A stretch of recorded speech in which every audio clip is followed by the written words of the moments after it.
Hey, what's up? It's Nicola from Singer's Secret. This week I want to talk about my experience from living and working as a musician, in London. I moved at the start of the year from Perth, my hometown in Australia, to the big city of London. And I had all of these ideas of what I was going to get out of this year. My publisher kept pushing me to move to a big city. And so I just wanted to talk through some of the negative things and the positive things that I've experienced as a professional musician since getting here.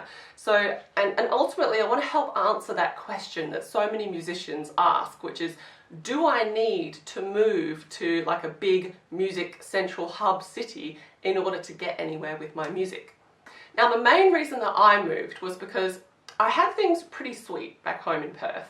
It's an awesome city to live in. It's like got perfect weather all year round. It's really hot. We have like the most amazing beach. The lifestyle is like, it was really hard to leave because it's like literally paradise. But anyway, I did find that I had done, with my big 8-piece band, I'd done the majority of big sort of festival-y type gigs that I could do in Perth.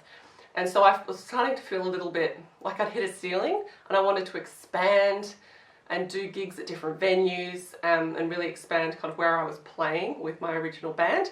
And so that's one of the main reasons why I moved to London, because I wanted to basically gig more in different places and meet new musicians, and plus the whole experience of like working in another city. Now, the reason my publisher wanted me to go is because he knew that there would be more opportunities in a big city like London, and if you can break in, then you know you're there in the central kind of hub of where everything's happening, and you have kind of, the whole idea is that you have more chance of like making it if you're somewhere like London. But there were three main big positives that really came out of this move. By the way, before I get into this, I am actually going back home to Perth in the end of January, and I'll tell you about why in a sec. But the three positives was, first of all, it's really good for your growth as a musician to see how it's done in a big hub city like London or New York or, you know, LA or wherever, you know, is the hub kind of near your location. The reason is because they operate at quite a high professional level in the city.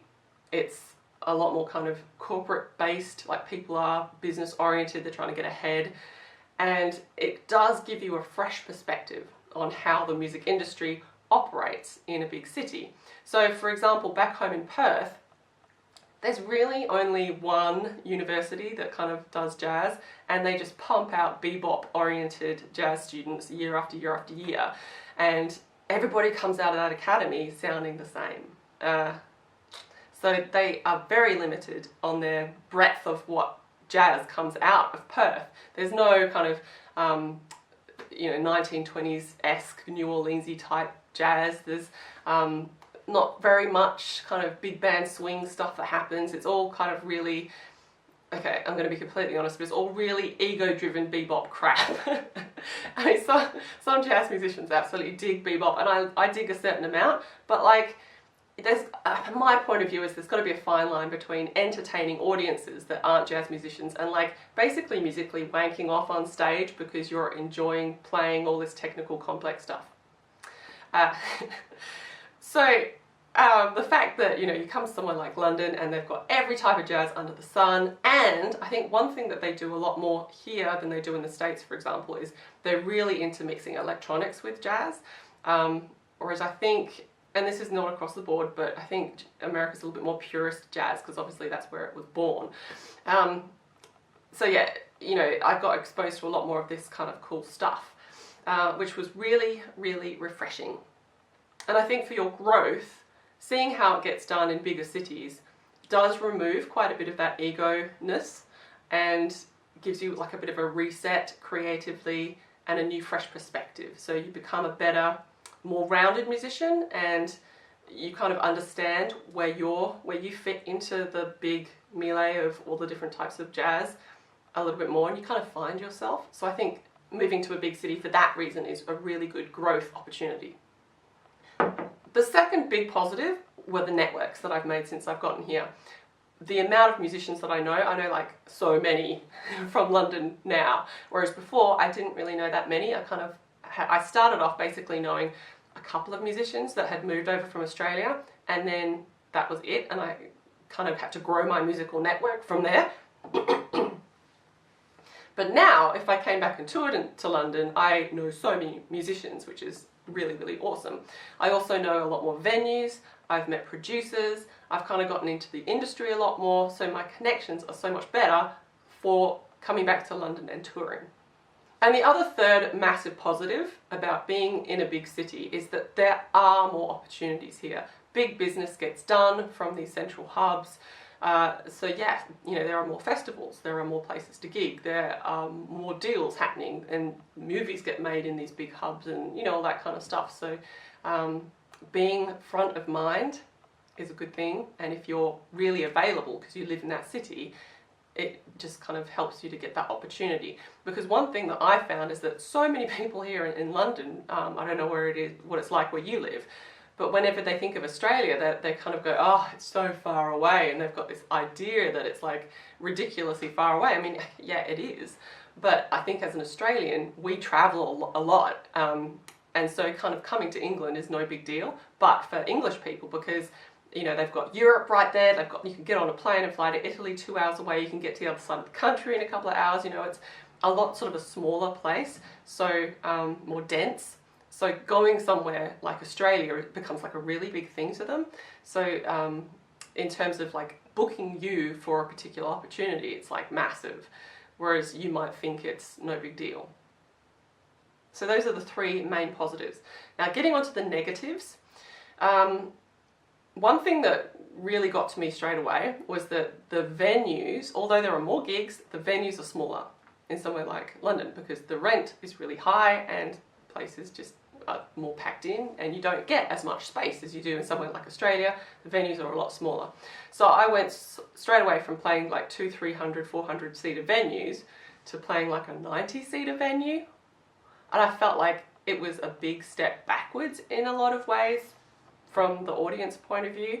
I mean, obviously you're starting from scratch, trying to like get a bit of a name for yourself in the local scene so people can come to your gigs, but yeah, it went from like this massive, big room kind of filled with people to like a smattering of people in comparison. So be prepared for that.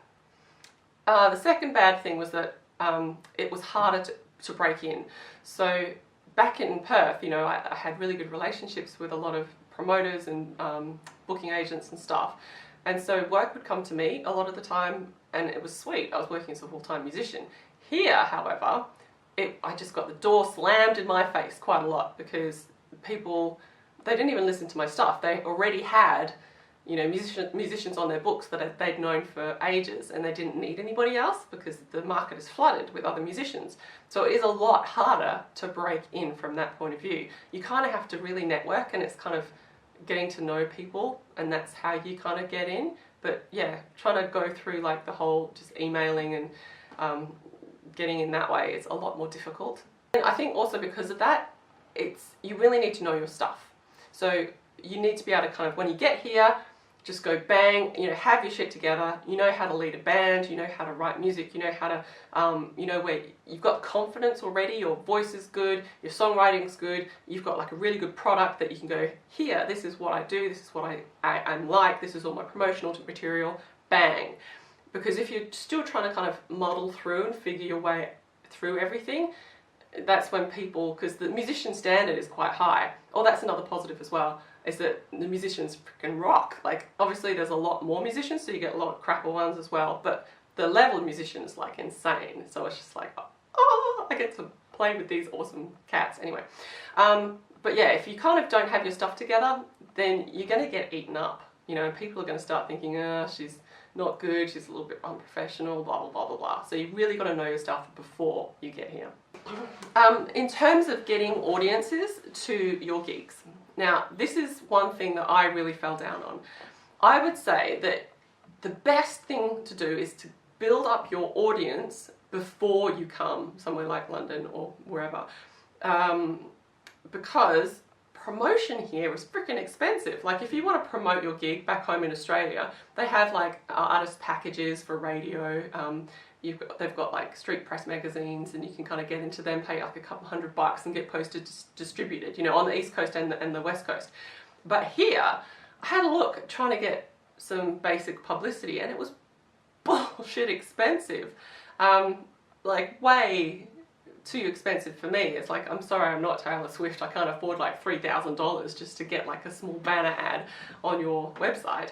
So having that social media following would have been so handy, because then you can just, you've already built your audience, you can just tell your people that already like your stuff, hey, I'm going to be performing here, you know, come and see me. And the last thing that I would say, I mean, sorry, I've mixed my positives and my negatives up, but this is another thing that is a little bit sort of harder if you're moving by yourself to a big city. I got really sick this year, like really, really sick. I got diagnosed with rheumatoid arthritis. Don't confuse rheumatoid arthritis with osteoarthritis, which is the kind of arthritis that old people get from wear and tear.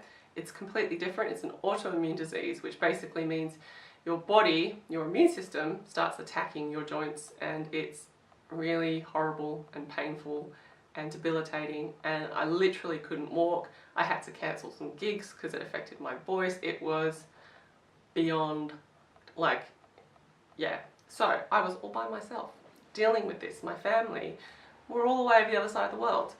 So yeah, I had to sort of drag myself off to hospital quite a few times by myself, on foot, on the train. Not a happy experience. So you've got to be prepared to tough it out and do things yourself as well. Oh, and one other thing that I've noticed is that depending on where you are in the world, and sorry, I don't want to make this video too long, but musicians get paid so much more in Perth. Like, actually they get paid, because Perth musicians get paid a lot more than they do in Sydney and Melbourne, for example. But here in London, like, they get paid pennies. You've got these slamming musicians getting paid shit money for some gigs, and it's, you know, obviously you've got like a really broad variety of musicians, and like if you play for a sort of semi-celebrity or whatever, you're going to get paid a lot more, and the opportunities are there. But general kind of like every week kind of gigs that you get from local singers and stuff don't pay nearly as much as they do back home. So it's a lot tougher from that point of view as well. So to conclude, I would say build your audience before you come to somewhere like London or New York or wherever. Make sure you hone your skills so you're like ready to go when you get here. I think it's a good idea to do it, to move for a short period of time just for the experience, if not anything else. And go somewhere where it's going to be a good fit for you in terms of like the culture of the place and the weather. I originally moved to Melbourne just to sort of suss it out because my UK passport was taking ages to arrive, and I've never liked Melbourne. Sorry Melbourne, I know a lot of people love it, but I don't like Melbourne. I don't like the weather, and it just didn't feel right. So I knew that London would be a good fit for me, even though it's freaking freezing and bullshit cold and all that. But I've lived here before. You know, my parents actually grew up in England. I was born in Australia. You don't need to know this. But yeah, I knew it would be a good fit, and it was, apart from the cold. So yeah, go somewhere that you're going to be able to stay for a while, because it does take a bit of time to break into a market. But I think, to answer your question about do we actually have to move somewhere to be successful, I don't think you do anymore. I think as long as you're a well-rounded musician and you're seeking other opportunities to grow as a musician, you can stay where you are and build your career over the internet. And once you've built that audience, you can tour.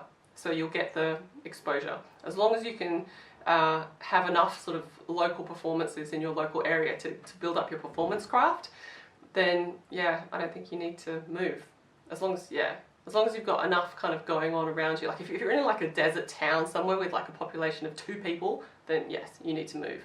But if you're like in a minor city like Perth, which has got 2 million people, then yeah, you should be able to be fine. You can just stay where you are, build your audience, then tour. So that is what I'm going to be doing from now on. I'm going to be living in Perth and organising tours, building my audience over the internet. Yeah, but this is just my opinion. I hope you found this video informative. If you have any questions, hit me up in the comments below. Otherwise, I will see you again in a couple of weeks. Chicka chicka chicka chicka chicka chicka chicka chicka.